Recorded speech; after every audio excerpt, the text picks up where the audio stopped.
ya, y esto en materia extracontractual. En materia contractual, ¿cuáles serían los elementos para pedir una acción indemnizatoria, por ejemplo? Se requeriría el incumplimiento imputable de una obligación nacida de un contrato. Asimismo, se requeriría que hubiere daño por parte del acreedor, nexo causal entre el incumplimiento imputable, el daño, asimismo, la mora del deudor.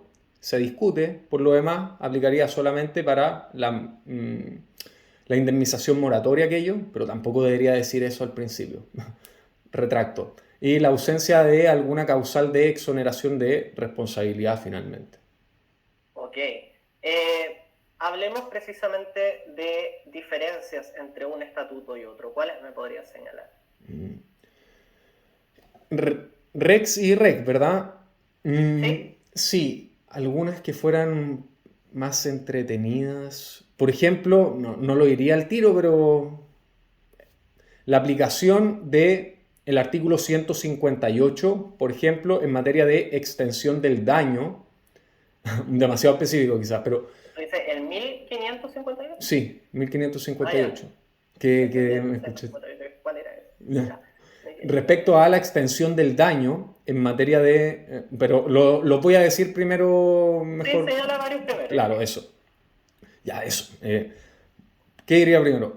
La fuente, primero, de la obligación de indemnizar, luego acerca de la prueba de la culpa, extensión de la indemnización, prescripción de la acción indemnizatoria, supuestos de responsabilidad estricta, no es propiamente una diferencia, pero son distintos los supuestos.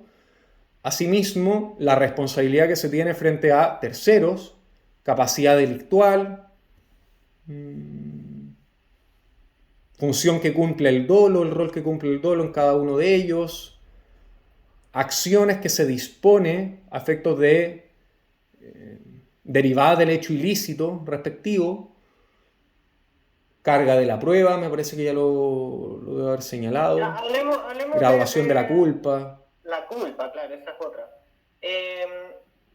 Hablemos de esto que tú me decías, la extensión de la indemnización, ¿no? ¿Qué dice la regla del 1558?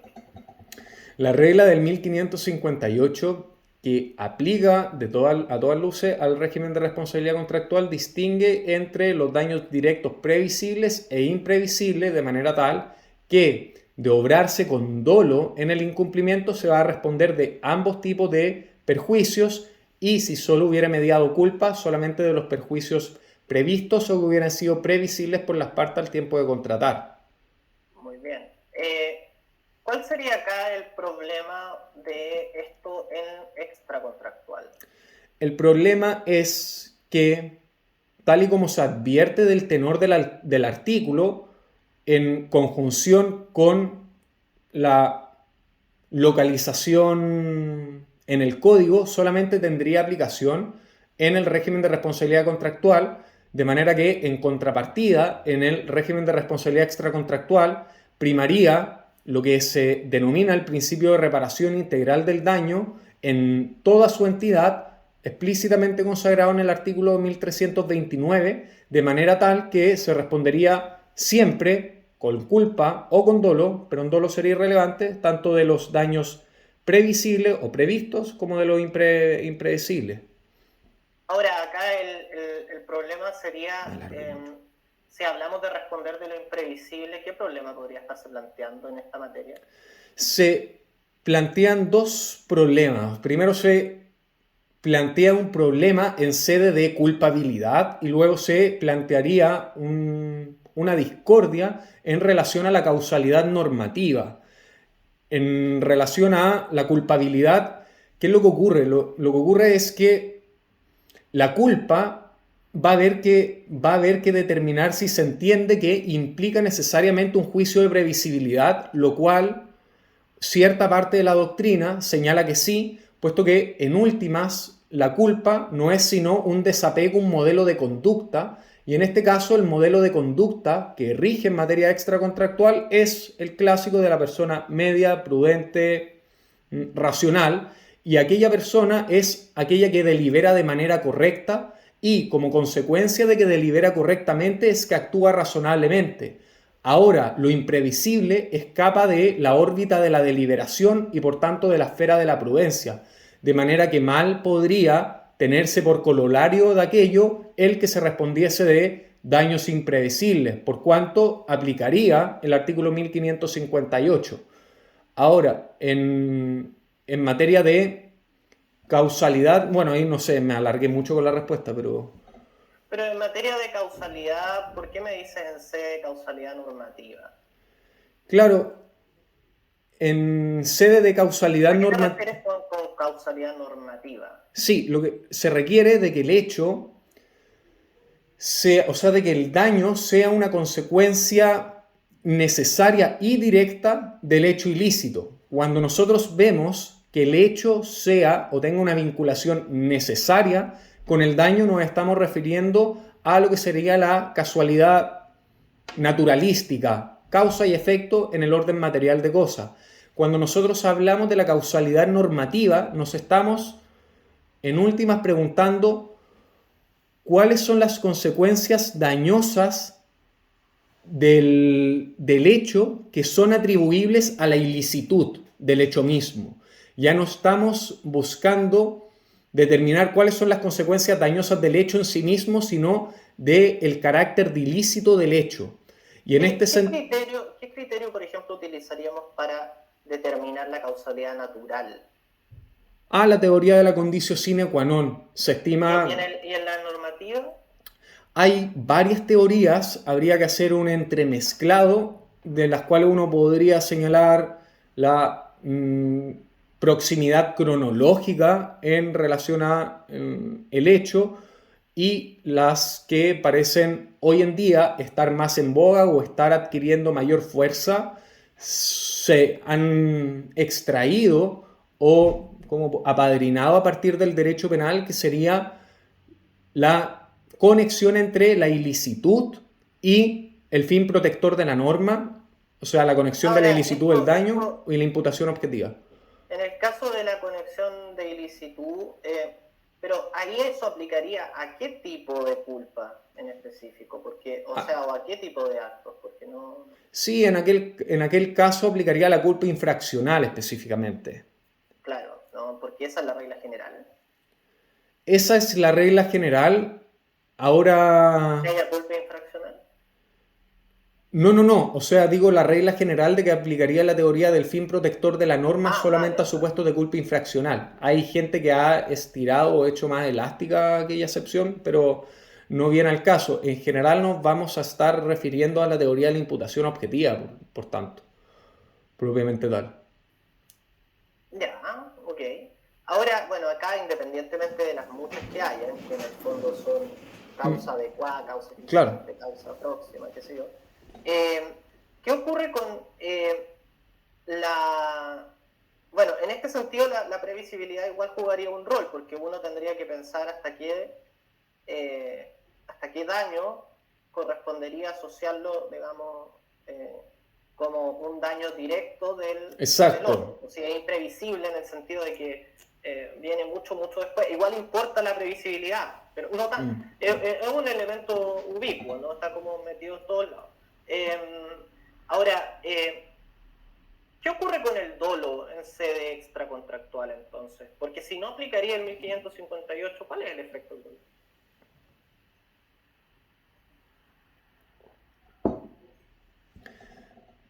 No tiene la misma importancia que tiene en el régimen de responsabilidad contractual. Podría importar a efectos de la cuantía o el tamaño de la indemnización por daño moral. Muchas veces es un criterio algo solapado que informa la apreciación del daño moral por parte de los jueces. Ahora, ¿este criterio es compatible con el ordenamiento? ¿Se podría discutir cómo funciona? El criterio de aumentar la indemnización usando el dolo. Lo que pasa es que en ese caso se estaría inmiscuyendo una visión punitiva de la indemnización más que propiamente resarcitoria, lo cual ha sido de alguna manera la tendencia última. Porque en el fondo ¿cuál es el propósito de la responsabilidad civil extracontractual? El propósito último es el resarcimiento de los daños derivados del hecho ilícito, el delito, el cuasi delito civil. No es sancionar específicamente a el infractor. Ahora, cuando dice el daño, ¿cuánto daño? ¿Cuánto daño? Todo daño. Todo daño, ¿no? Es una cosa bien enredada, claro. Porque ya habíamos dicho que no era todo daño, sino que todo daño en relación causal. Claro. Y eso ya explicaba que no era todo daño. Y de ahí que el dolo podría ser un elemento para extender el ítem en relación causal, diciendo que si hay dolo, por lo tanto era más previsible la subsecuencia de daños y por ende que hay más daños. O sea en términos teóricos se podría lograr meter igual de algún modo. O sea, es que en aquel supuesto de mediar dolo, o sea, el juicio que hicimos acerca de la previsibilidad, a mi parecer, se aplicaría solamente en sede de culpabilidad o de imputabilidad por culpa. En el dolo ocurriría algo que quizás no sea tan afín, en el sentido de que también podría arguirse o grimirse de que constituye un principio general de que quien en su obrar se desentiende y es totalmente indiferente a los intereses ajenos, debe hacerse del todo responsable de las consecuencias dañosas de dicha acción, porque muestra desprecio. Ese principio general no está en ningún lado. O sea, claro. Es un principio general, pero habría que justificarlo desde el punto de vista de, se supone que no se puede aumentar a título de daño porque hay que reparar todo daño, ¿no? Partiendo de esa base, no operaría en sede de daño, ese es el principio. Luego, ¿en qué sede operaría? Se supone que a título de culpa o de dolo, que al no ser punitiva la responsabilidad, tampoco debería operar en sede de culpabilidad o de imputabilidad, porque debería ser lo mismo, ya que el propósito no es castigar, sino reparar. Entonces luego, porque para castigar está el derecho penal que contempla los mismos supuestos, o sea que podría contemplar todos estos supuestos también. Claro. Y luego de eso, bueno, efectos de la acción omisión, lo único que queda si uno quiere sostener que correspondería a hacer esta lógica de no, es que actuó con dolo, por lo tanto debe responder de más cosas, sería incorporarlo en sede de causalidad, estableciendo que en sede de causalidad normativa lo que uno estaba buscando era ver, bueno, cuáles eran los que se podían atribuir directamente por ser, por ejemplo, previsibles o más previsibles. Y ahí uno diría, bueno, pero el que actuó con dolo aumenta su previsibilidad. Aumenta, claro. Y entonces uno diría... Porque él se representa.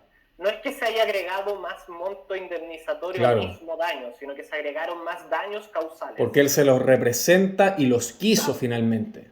Y ahí está la justificación como teórica de que uno pudiera usar el ¿Me voy a escribir eso ahí algo para revisarlo? Peludísimo escribir esta idea. O no, el titular, o sea, el puro titular de el dolo en la causalidad normativa. Sí, te lo puedo explicar quizá en audio también, lo voy a dejar acá. Ahora, hay distintas teorías, hay algunos que dicen simplemente que el 1558 es de aplicación general y fin. ¿Por qué? Porque sí nomás, ¿cachai? Como, ahora, la justificación más elaborada, esta que te estoy dando yo es como de Barros, no sé qué piensan en Corral, pero debe estar por ahí si en general no piensan tan distinto, en el sentido de que acá, claro, el problema es más metiéndolo en la causalidad, que también importa, que todo tiene que ver con la previsibilidad. Claro. ¿Cachai? Diciendo, bueno, más daño, ¿no? Porque la lógica sería algo así como, yo te atropello y entonces luego tu atropello asusta a tu mamá y le da un ataque cardíaco. En un caso así se muere. En un caso así uno diría, ese último daño no está en conexión causal normativa, sí natural, más no normativa. Claro. Bueno, porque no, o sea, no, ¿cachai? Pero si yo fui y te atropellé con intención de causarte daño o perjuicio, yo podría pensar que también contemplé, o al menos debí contemplar los efectos contra todos los familiares, ¿no? Y ahí uno podría decir, ya, entonces vamos a contemplar también el ataque cardíaco. Pero todo esto sería en sede de causalidad, si uno quisiera meterlo en algún lado. No podría decir que ese efecto aumentó o no aumentó o sea, que por sí aumentó el monto a resarcir. Tendría que primero probar que aumentó el daño, ¿no? Claro. No que el mismo daño ahora hay que calificarlo con más monto, porque si no lo estaría haciendo punitivo.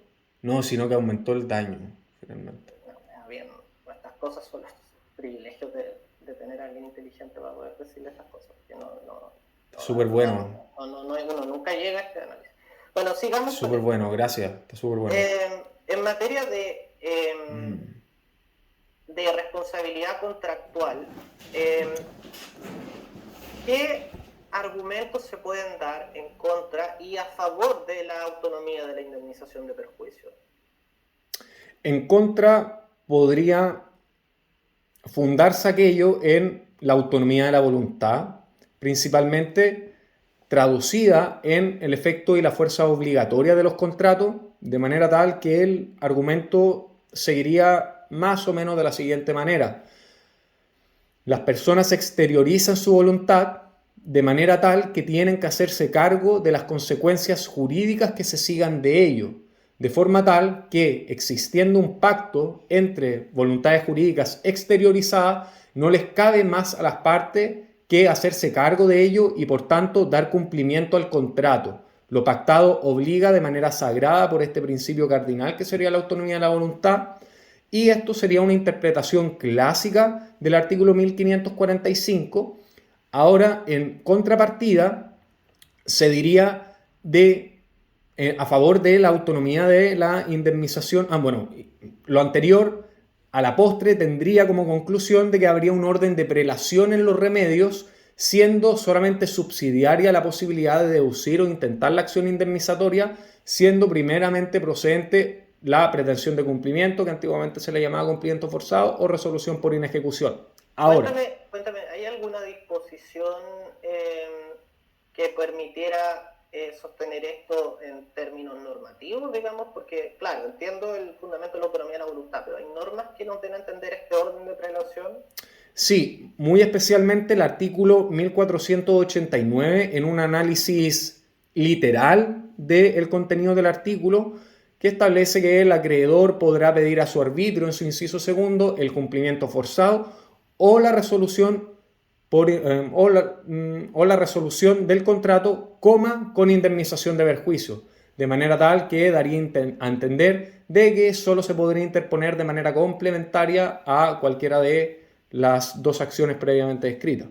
¿Hay alguna disposición quizás, por ejemplo, en materia de pérdida de la cosa que nos pudiera también llevar a la misma conclusión? Sí, el artículo 1672, que señala precisamente de que existiría un orden de prelación en el evento de que se produciese la destrucción o pérdida de la cosa, en donde la posibilidad de requerir la indemnización solamente revestiría un carácter auxiliar en la medida en que no pudiese obtenerse el cumplimiento en naturaleza, por decirlo, de la prestación.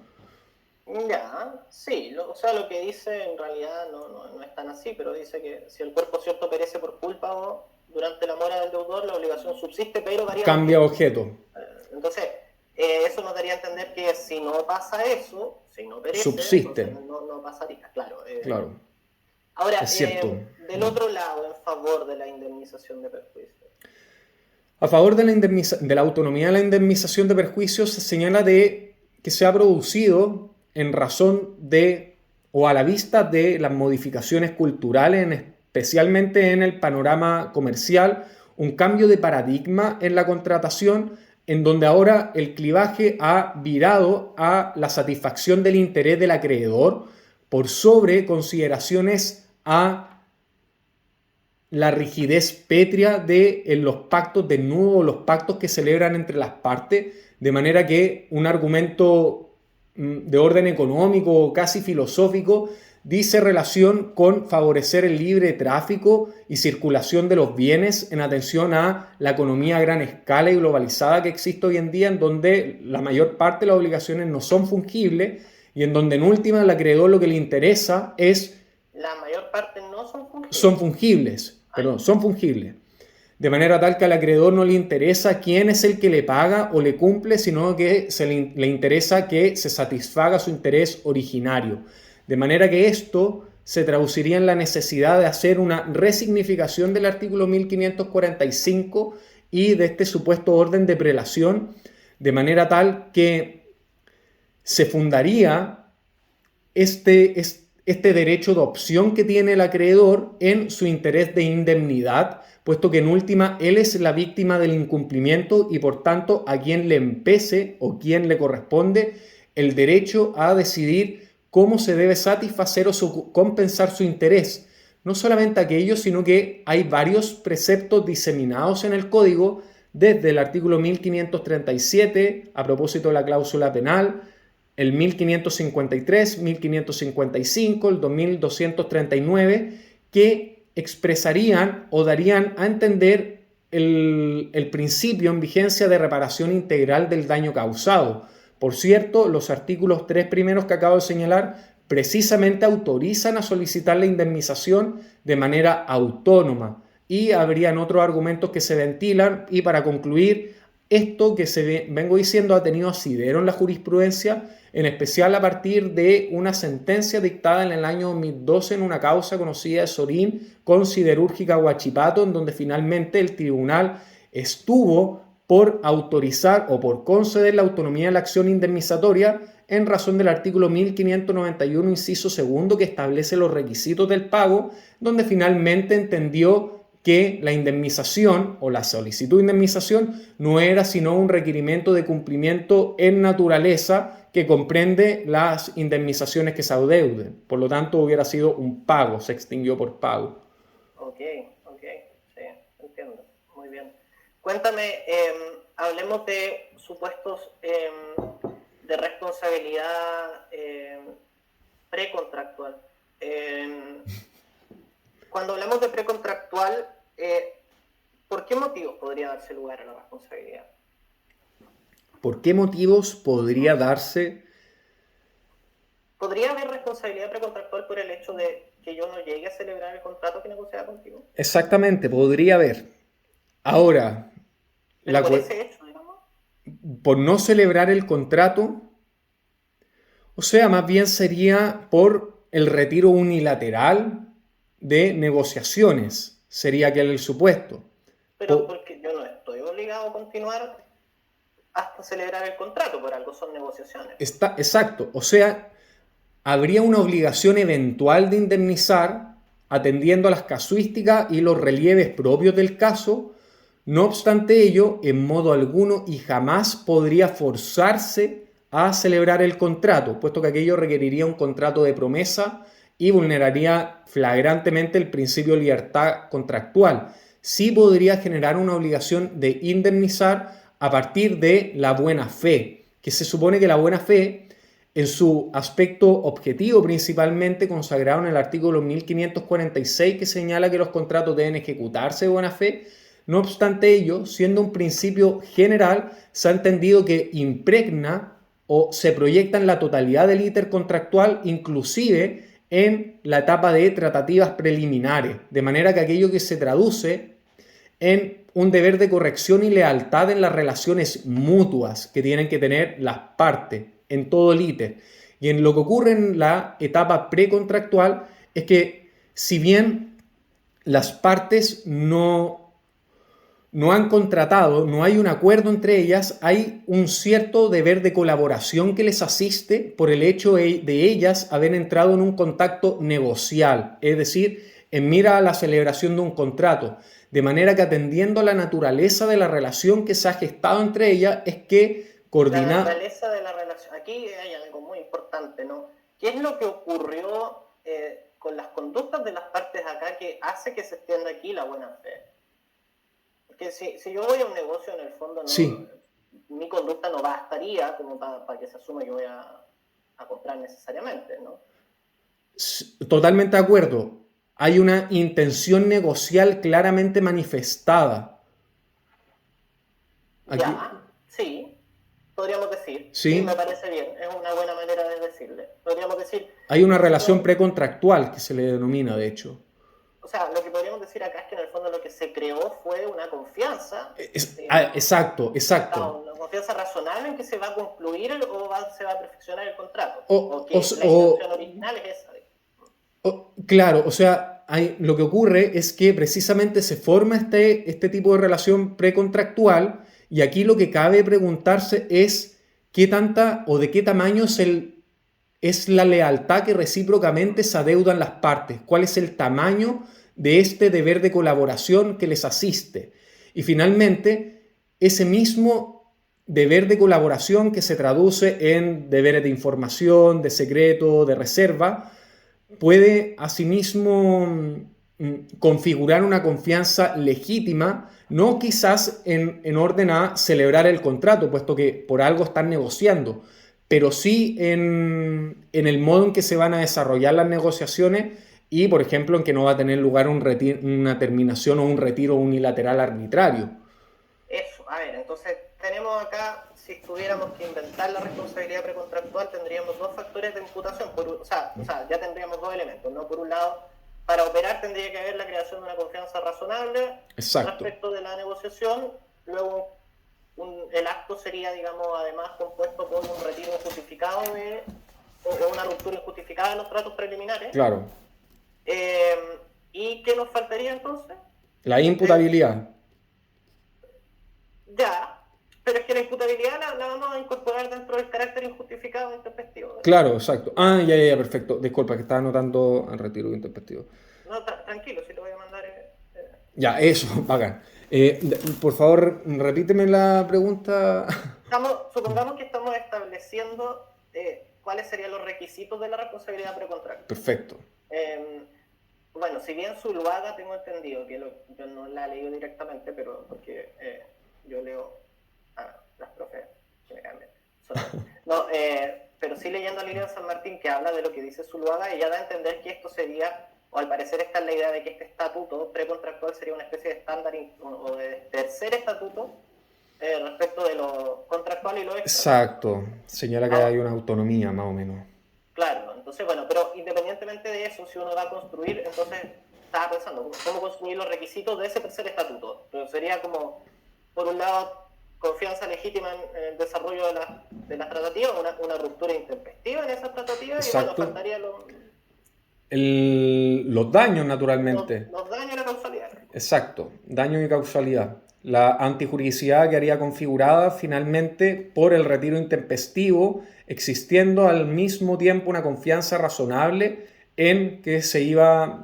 Ahí el tema es la confianza razonable hasta dónde se extiende. No puede ser la confianza razonable en la celebración específica del contrato, aunque habría que atender también a las circunstancias particulares del caso, dependerá. La confianza razonable es en que si todo es normal, se va a llegar a la conclusión del contrato, es decir, que no va a haber un retiro injusto de la negociación. O sea, sí, lo que yo diría también es que... Ahora, ¿qué significa injusto? Bueno, es que precisamente aquello, porque muchas veces un problema que se termina asilando en la buena fe, que es de alguna manera desde donde se subroga el concepto de confianza legítima, es el hecho de que la buena fe a veces tiene tintes de altruismo y en las negociaciones uno mal podría comprender de que la buena fe impone un deber altruista para la contraparte. Hay un deber de colaboración, pero uno no puede desatender el hecho de que las partes en una negociación son dos entes autointeresados en donde cada uno puede tener la certeza de que el otro está buscando el mejor negocio posible. No es lo mismo a una relación de pareja o una relación de amistad. Entonces, aquello también tiene que servir para poder iluminar qué es lo que queda bajo el paraguas de la confianza razonable, porque no puede ser pretender por ejemplo, que hubo un caso, no sé si te suena una forestal, que habían unos paños que llevaban 9 meses negociando con otra empresa que le iba a vender estos paños forestales y dijeron, en 2 meses más vamos a celebrar el contrato de promesa. Y un día antes de la celebración del contrato de promesa, dicen, oye, le vendí a un tercero. Y bueno, se quedaron colgados los compradores, recurrieron al estudio claro para decir, oye, pasó esto, y finalmente terminaron alegando precisamente la confianza razonable, porque finalmente había estado sosteniendo negociaciones paralelas el vendedor. Entonces ahí era... No sé si estoy hablando del mismo caso, pero Hay un caso, claro, justamente que comentaba Lilian San Martín de un contrato de promesa que no se celebró del 2013. No estoy seguro si puede ser otro caso, capaz que esto pase más seguido de lo que... Es que es un caso muy famoso en materia precontractual, así que puede que sea el mismo. Como un caso de estudio, muy de academia. No sé, aquí dice, esto fue en Cartagena, dice... No, esto era Bio Bio. Centro comercial en giro de supermercado. Ya, pero debe ser muy parecido. Acá en el fondo, según ella describe, era una promesa de compraventa de un inmueble ubicado en Cartagena para un supermercado y no se celebró la promesa. Claro, pura tratativa preliminar. Claro, digamos, se encontraban en la fase avanzada, iban a la notaría y la persona no llega a la notaría. Y ahí dice que no quiso porque no le convenía. Ahora, lo que dice acá la sentencia de la Corte Suprema, que estoy mirando, que me imagino no debe ser distinto de lo que dice en otras sentencias, porque tampoco son tan originales, dice, la sentencia dice, los requisitos para que opere la responsabilidad precontractual son la creación de una razonable confianza en la conclusión o perfeccionamiento del contrato proyectado, el carácter injustificado e intempestivo de la ruptura de los tratos preliminares, la producción de un daño en el patrimonio de una de las partes, la relación de causalidad entre el daño al patrimonio por un lado y la confianza que fue promovida y resultó defraudada por el otro. Ese es el elemento principal, la confianza promovida. Y acá dice que bueno. Dice.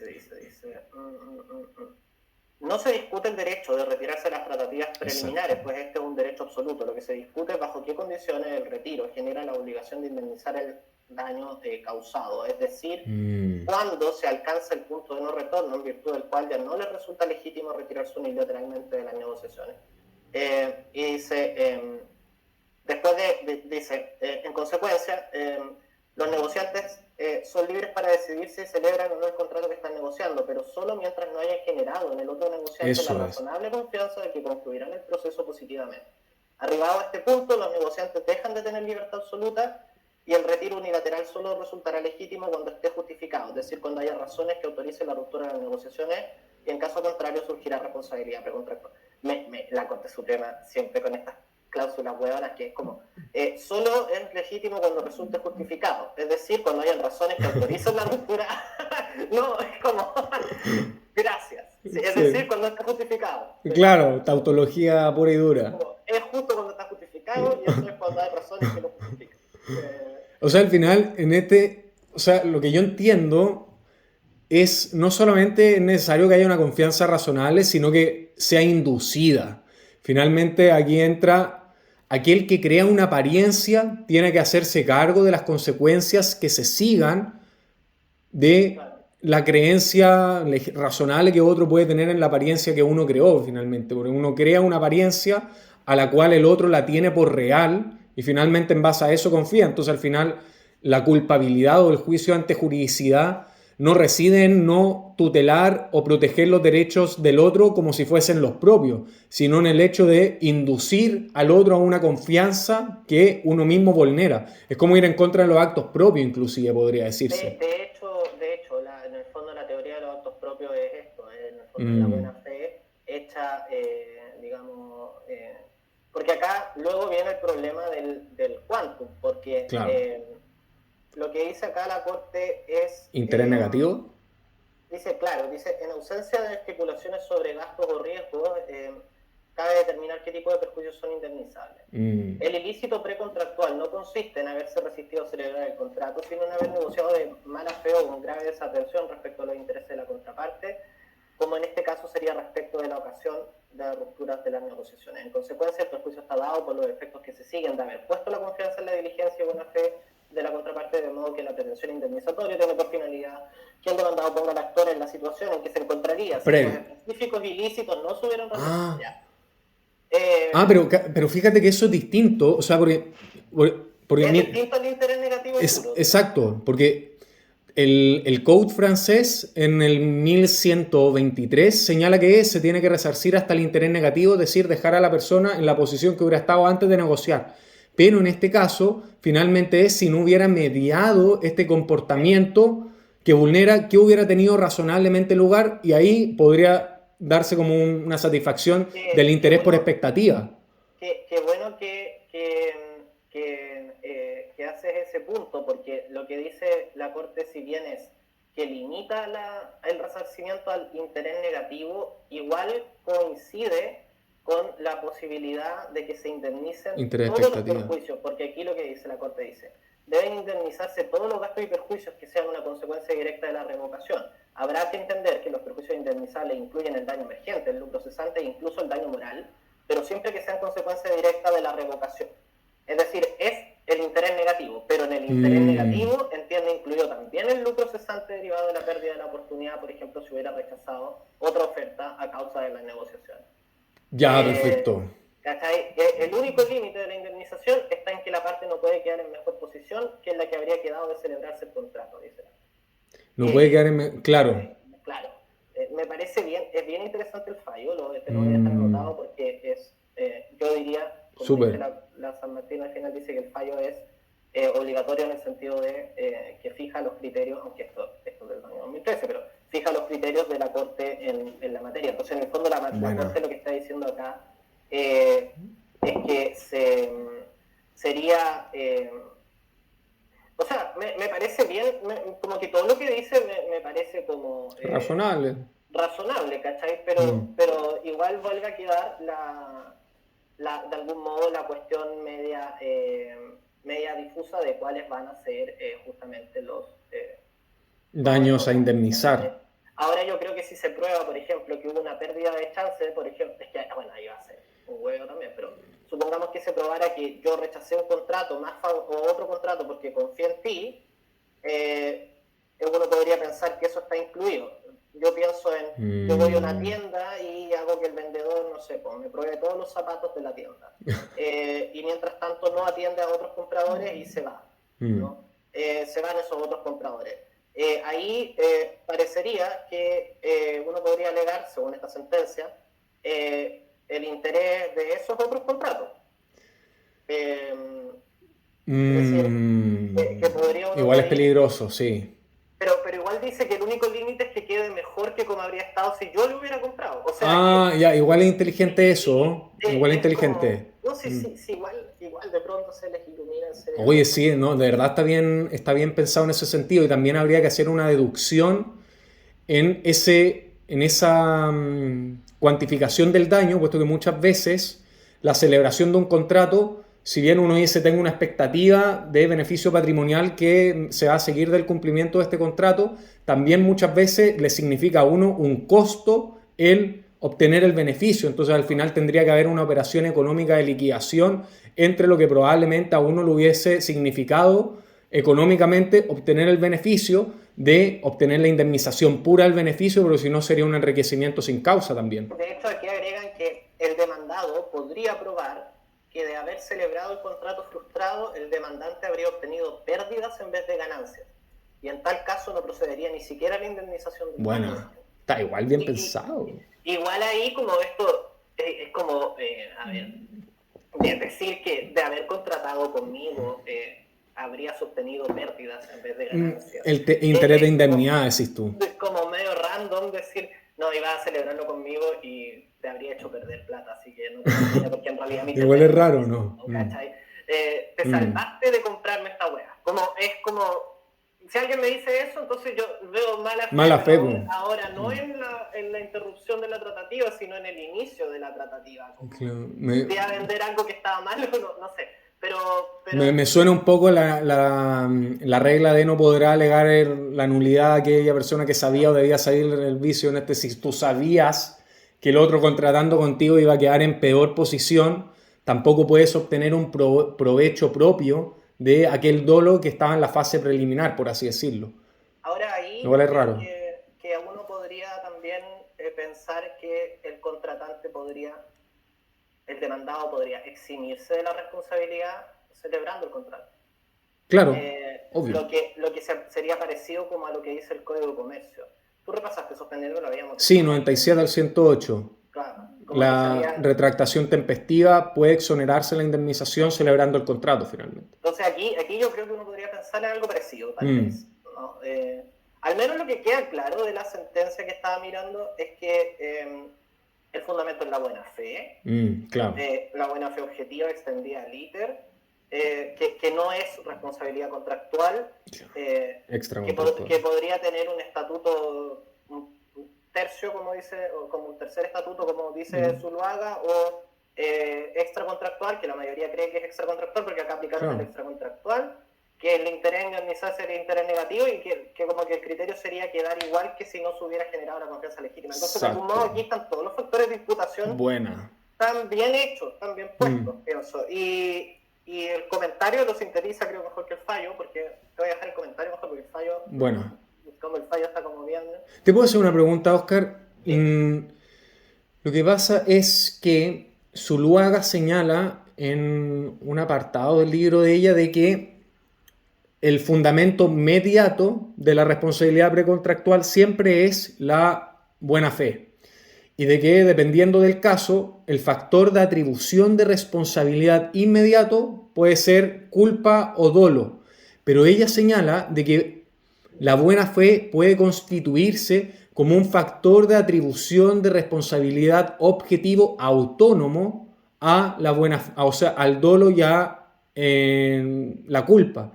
Y esa cuestión a mí me pareció muy extraña, o sea, como que si, mi razonamiento, mi hilamiento lógico es que la buena fe constituye una fuente de obligaciones, de deberes, atípico. Surgen estos deberes de colaboración, información, tanto, y estos deberes se pueden vulnerar con dolo, con culpa.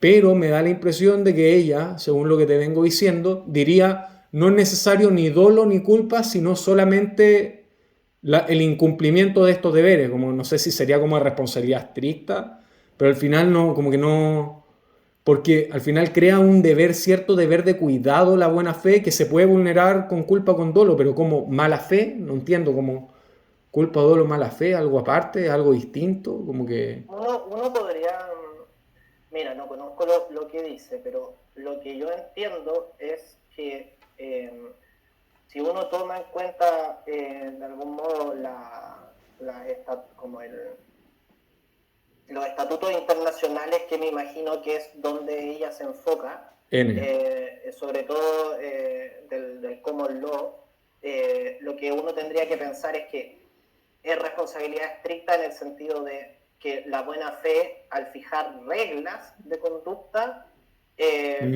claro. uno las viola y es como violar una ley. Claro.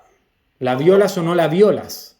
Es como una especie de culpa infraccional en el sentido de que la conducta viola un deber de cuidado típico o tipificado y que se presumiría verse culpable. Claro. Como algo así. Y me imagino que en todo caso no debe excluir nunca el caso fortuito, porque al menos en Chile no. Quizá en el nuevo derecho de contrato uno podría decir, bueno, que igual igual la responsabilidad puede ser totalmente objetiva, pero en el caso de Chile es claro que el caso fortuito exime responsabilidad o que al menos se requeriría.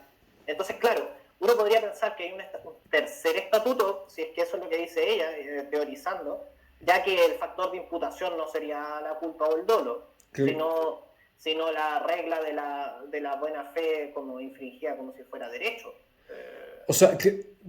O sea, finalmente, claro, daría igual el grado de diligencia empleado porque simplemente se violó un deber que emana de la buena fe, sí, da lo mismo si hay culpa o dolo. Claro, que incluso si uno no acreditara la culpa, como que yo entiendo que debería al menos presumirse, igual estoy tratando de entender, mirando muy rápido, lo que parece ser decir ella es que una propuesta de solución creativa, original y factible acerca del desarrollo precontractual en el sistema inglés. Hoy los comentarios son tan chiquitos, siempre la gente tira tantas flores en esta web. Sí, demasiado salamero. Y no me quedó muy claro qué era lo que quería decir. ¿Dónde viste tú el texto? A ver, déjame leerte la... Porque... Déjame leértelo. Tal vez lo tengo en alguna base, pero no lo he visto. Legal Public. Dame un segundo. Déjame pillar entre... No me demoro nada.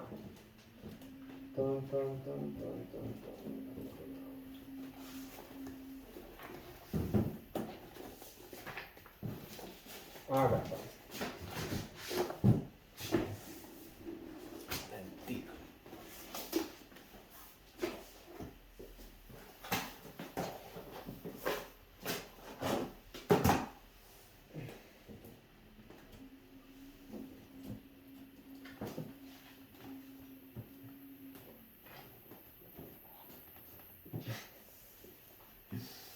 Cuestión de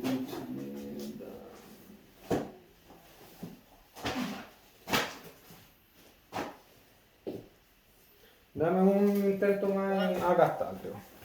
Estudio en Bogotá.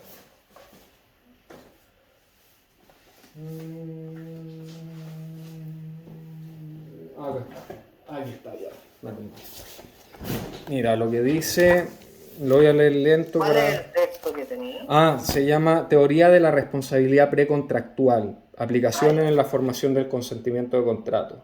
Ya, eso es lo que está citando la Corte Suprema. Lo citaron en el 2020. ¿En serio? Mira, acá. No es este fallo, lo citaron en el 2020 en otro fallo. Es que hay unas páginas que te avisan. ¿Qué es lo que citó la Corte Suprema esta semana? Y te dicen cada semana, así como por ejemplo, del 19 al 25 de junio del 2020 citaron a Zuluaga en una web. ¿Es como el boletín del Estado Nacional? ¿O? No, estos son servicios que prestan las empresas específicas de jurídico. Por ejemplo, Thomson Reuters tiene una web que se llama Ley al Día. Igual buena, Tú te suscribís, son carísimos, son todos muy carísimos. Así que ¿Cuánto cuesta? Tiene, no sé, el otro día un amigo estaba cotizando, ¿cómo se llama esta mierda? Dilex. Sí. Estaba como a $1.50 mensual. No. Yo le dije, bueno, usen de la universidad porque hay que estar. Y ahí me di cuenta que habían estudios jurídicos que usaban los de los procuradores de las universidades que tenían acceso. ¡Qué piante! ¡Qué ordinaria! Sí. Pero después los entendí porque dije, chucha, tengo acceso a tantas bases de datos que toda esa mierda vale tanta plata y nadie me dijo haber sabido antes. ¿Y uno la pierde después? O sea, después que doy el grado... No sé, me imagino que sí. No sé cómo funciona en cada universidad. Yo creo que a lo mejor está asociado al correo institucional. Uy, ojalá no. Acabo de tomarle el peso a... No, porque bien caro.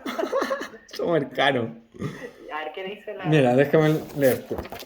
Decíamos que la buena fe objetiva, o mejor el quebrantamiento de los deberes emanados de la buena fe objetiva precontractual es el fundamento inmediato de la responsabilidad precontractual.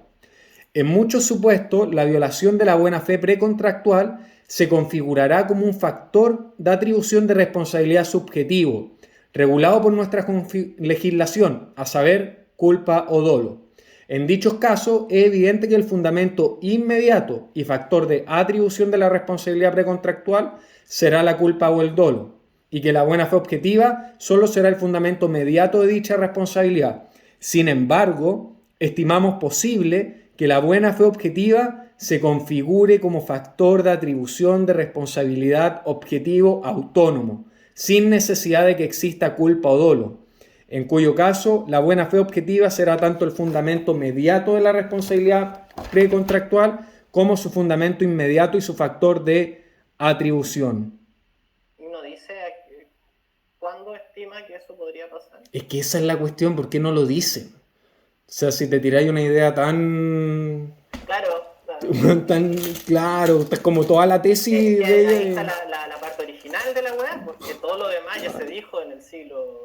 Eso decía yo leía como, bueno, esta es la tesis, donde todo lo otro es estudio de lo que dijeron los otros, y ahí, bueno, y nos explica como... ¿Qué podría ser? Pensé en mandarle un correo, pero dije, no, mejor, no, para que en volada me inhabilito. Y no dice nada, de verdad, no dice nada después alrededor de eso, como... No, nada. No llegar a callarte así como... No dijo nada. O sea, mira, también confieso que tampoco es que me he leído el libro entero, pero en las partes colindantes y haciendo una interpretación lógica de las cosas que están cercanas, no una... Pero a ti, ¿qué te suena? Yo creo que sería un poco un supuesto de responsabilidad estricta por lo que te decía, porque finalmente si no requiere culpa ni dolo, es básicamente... Ella está diciendo eso. Claro. Objetiva. O sea, claro. Lo que yo no sé, cuál sería el supuesto en que uno podría pensar en algo así, porque...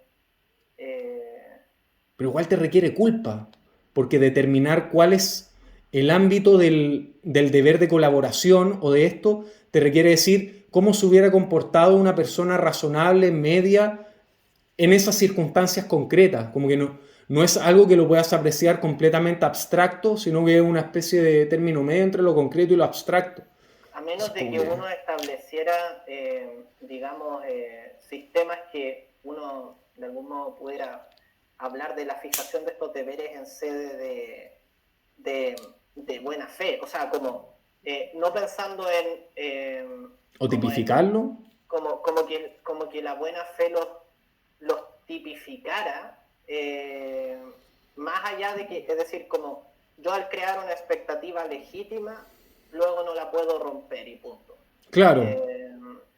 Y que eso en determinado contexto podría pasar, sí, es que incluso, porque pienso en lo que yo en esto que bueno, la gente no quiso ir a la notaría el día de la cuestión. Ahí parece ser un caso en donde uno podría decir que como que da lo mismo si hubo culpa o dolo, porque en el fondo ya había generado tal claro. como que los deberes de confianza estaban tan definidos que podría ser que ya no te pudieras excusar. Claro, es irrelevante. Sería parecido al incumplimiento pero es que aún así uno no hablaría de responsabilidad estricta, no importa si hubo o no hubo, o sea, no, como que ser imputable incluso si hay casos fortuitos, o sea, como que tengáis que indemnizar siempre. Ah, claro, no, me imagino que en ese supuesto no. Pero también el tema es, la responsabilidad estricta necesariamente requiere estar establecida por ley. Y en este caso... Eso no se dice en ninguna parte. Ah, bueno, sí, es verdad. Y también en las obligaciones de saneamiento y todo. Pero es que también es... Ahora, uno diría que tiene que estar establecida por ley cuando se trata de... actividades... de extracontractual. Claro. Pero si exacto. Claro, si uno inventa un tercer sistema basándose en nada, claro, puede ponerle las reglas que quiera. Si esa sí, también, tal vez por eso mismo... dice eso. Tal vez por eso mismo está planteándolo, aunque yo entiendo que si ella se basa en la doctrina de la confianza y el etcétera, el no sé cuánto, todas esas cosas están como en el common law y en el fondo no existen acá. Entonces igual uno podría pensar que uno puede fijarlo desde ahí. Yo no sé qué deberes específicamente se consideran, pero igual lo normal es que en esos sistemas no se considere como la culpa del dolo. No, pues les da lo mismo. No atienden tanto a la subjetividad, de hecho les genera un poco de repudio la buena fe. De hecho, como que la subjetividad en el fondo uno podría terminar... o sea, uno podría terminar usándola para agravar la responsabilidad, como el dolo, como lo que hacen. Pero no para configurarla. Claro. Pero espérate, que acabo de ver que en el fallo había un voto disidente de Sergio Muñoz. Qué sorpresa. Dice, cabe señalar que la sentencia tiene un voto de prevención del ministro Muñoz, el cual no comparte la naturaleza extracontractual de la responsabilidad precontractual. Y sostiene que es de naturaleza contractual. Pero adquiere claro, si bien participa de la naturaleza extracontractual en la inexistencia de un vínculo previo, adquiere sus contornos más apropiados en la de contractual, que además el concepto de quien previene constituye el derecho del régimen de responsabilidad general y subsidiaria en el derecho civil. ¿Dónde? No hay contrato, pero ¿dónde está el contrato? O sea...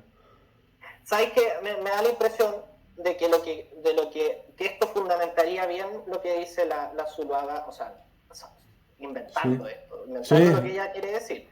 En el sentido en que es como lo que ocurre en un cuasi contrato, que es que no hay contrato, pero por ejemplo un contrato de no sé, de comunidad,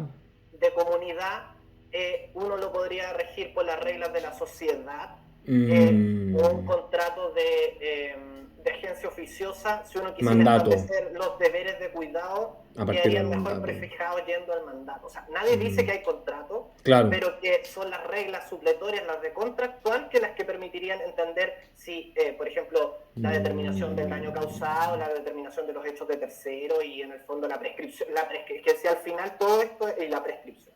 O sea, ¿a qué animal se parece más? Y yo creo que esa es la forma más lógica de entender el régimen supletorio siempre, que es como pensar, si bien hay, como que habría que analizar el caso concreto y ver en qué parte meterlo, ¿cachai? Mira, por ejemplo, el incumplimiento de un deber de alimentos. Ya. Ahí, ¿cuáles van a ser las reglas de prescripción? Podría discutirse, pese a que ya no se discutió, pero, o sea, ya se fijó uno, pero uno podría decir, ya, esta norma es extracontractual, ¿no? O sea, porque es responsabilidad legal, nadie lo discute. Sí, pero la responsabilidad legal no tiene un estatuto, ¿no? Entonces, ¿cuándo prescribe, por ejemplo? Uno diría, ya, esto es extracontractual porque no hay contrato, sí, lógico. Pero es cierto que existe un crédito perfectamente determinado y que, por ejemplo, proceder a reajustarlo, a aplicar las reglas de mora o a aplicar la prescripción de 5 años, tiene más sentido que regirse por las reglas del daño. Es un traje que le viene más a la medida, por así decirlo. Claro, algo forzoso igual, pero más a la medida. Claro, entonces yo creo que ahí habría que ver, claro, como decís tú, a qué animal se parece más. Y también quizá uno podría distinguir inclusive partes del contrato. Es decir, o sea, partes de la... como que en cuanto, por ejemplo, a su formación no es contractual y no se piden las reglas del consentimiento, pero que en su parte de cumplimiento... Como hilar más fino, sí, igual es cierto. Si al final igual lo que estáis haciendo es construir un estatuto ad hoc, ¿por qué te vaya a regir por uno? Claro, obviamente que a la gente muy legalista todo esto le parecería horrible, pero es como, si uno se pone a mirar, como que no tiene mucho sentido decir que, por ejemplo, en la pensión de alimentos haya que probar el daño o el monto de los daños, cuando está fijado, estipulado, no sé, y eso en otros deberes legales, pienso, en general, que podrían darse, y a partir de eso, de hecho, uno podría decir que los deberes de la buena fe son deberes legales, pues tampoco tienen fuente en el contrato. Claro, pero uno diría, pero para ese caso, la ley sería siempre la fuente inmediata, por así decirlo, o ni siquiera. O eso el principio, o más todavía sería el principio general de la buena fe, es que se postula como una fuente autónoma. Tendría que postularse como una fuente autónoma. Pero fíjate que de lo que tú dices, igual es cierto, hay una profesora, Carmen Domínguez, algo así, que decía que en responsabilidad extracontractual hay una completa extrañeza entre las partes. En la responsabilidad contractual ya se dieron la mano. Y aquí agregaba Íñigo que decía, en la responsabilidad precontractual no está la completa genuidad y extrañeza entre las partes, pero tampoco se han dado la mano, pero sí se han visto la cara durante mucho tiempo. Y aquello determina de que hay deberes de lealtad que son de distinto tamaño, tienen distintos espacios. Y de lo que tú dices, igual pareciera que la lealtad que se den es más cercana a la que hay en un contrato que a la que hay entre dos extraños completamente ajenos, que solo están porque si alguien se cae en la calle y alguien no lo recoge, ni siquiera no es como que te puedan demandar, como que los deberes para con los extraños son muy mínimos, por decirlo, son más deberes de omisión, de no dañar. En el caso de la precontractual, igual es un deber que te requiere una acción, por así decirlo, comportarte de una determinada manera, no solo no hacer algo, dejar de hacer algo. ¿Entiendes? Sí, lo encuentro interesante porque obviamente que por otro lado igual están las reglas del código, yo siempre pienso en las reglas del código de comercio, porque si bien eso ya es después de una oferta propiamente tal, igual uno puede pensar que ahí de alguna manera están apareciendo ciertos... porque, a ver, no todo lo precontractual a mí me parece que uno tiene que reconducirlo necesariamente a las reglas de la buena fe. Por ejemplo, si una persona de forma, no sé, te oculta información de la cosa y vicia tu consentimiento, igual hay reglas específicas de vicio de consentimiento. Claro. O sea, como que si vamos a inventar un estatuto que sea supletorio a los estatutos ya legales, ¿no? Porque en el caso del retiro intempestivo de la oferta, eso ya es un estatuto. Como, Eso mismo dice ella, o sea, el fundamento mediato siempre es la buena fe, pero de manera inmediata puede ser distintas razones, puede haber culpa, incluso lo que tú dices como error. En el caso de responsabilidad objetiva, en el caso del retiro de la oferta, en el Código de Comercio. Ah, ¿verdad, po? Eso es responsabilidad objetiva. O sea, no dice que es, pero lo es. Pero está establecido en la ley. Ahora eso... Responsabilidad objetiva. Claro, pues responsabilidad objetiva. Esa es responsabilidad objetiva en pero es que, claro, pero es que no es O sea, es precontractual en un sentido de posterior a las tratativas preliminares. Claro. Pero sigue sin haber contrato. Exacto. Ahora, en todo caso, si hay error, tampoco hubo contrato, porque una vez que se declara la nulidad, esa nulidad destruye el efecto. Pero ahí sí podría pretenderse una indemnización por responsabilidad precontractual, de todas maneras. O extracontractual. Claro, o sea, claro. No contractual, pero igual ahí yo entiendo que el régimen podría ser mucho más parecido al contractual, porque había un contrato claro. en un momento. Luego veis la nulidad, y todo eso tiene sentido si uno ve, por ejemplo, que va a aplicar, por ejemplo, en un contrato compraventa, porque en un contrato compraventa coinciden casi siempre el vicio redivitorio con la nulidad por error. Y ahí, por ejemplo, digo, o sea, como si uno aplica la nulidad por error, se está saltando las reglas específicas del contrato compraventa, que establecen un plazo de prescripción para el vicio redivitorio, mucho menor que el de la nulidad por error. Entonces, ¿qué pasa si se te pasa un plazo? ¿Podéis usar el otro porque alegáis que en verdad fue extracontractual el régimen? O incluso aunque sea extracontractual porque hubo nulidad, tenéis que seguir las reglas. No, qué hueveo. Pero eso es porque está todo mal hecho, si al final hay que hacerlo todo de nuevo. Sí, estaría bueno. Un código de 1850 no sirve para estas cosas. Y oye, ¿tú sabes si en la trastienda hay ahora un nuevo código que ahí no cacho nada? Estoy mucho más al día. Si está ahí en el sueño de los justos del Congreso. No. Ah, ya, ni cerca. Nuestro querido Código Civil, los viejos, lo que hay es un proyecto de teoría de la imprevisión que lleva 900 años en el Congreso, que casi se aprueba para la pandemia, pero al final no se aprobó. Y hay...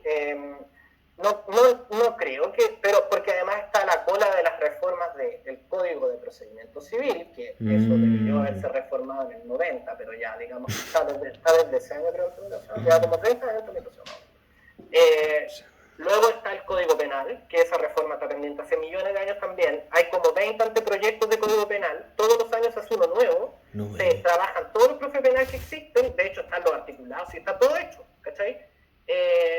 Pero no se aprueba nunca. Y no se aprueba porque el cambio de las penas y toda la mierda. Porque lo que busca el Código Penal nuevo reformado es, de algún modo, modificar el régimen de penas, que está demasiado alto, pero hacerlo efectivo. Es como ya, perfecto. De tal delito tiene una pena de 3 años, ponte tú, pero efectiva. Pero perfecto. Hay que modificarlo todo porque está todo ya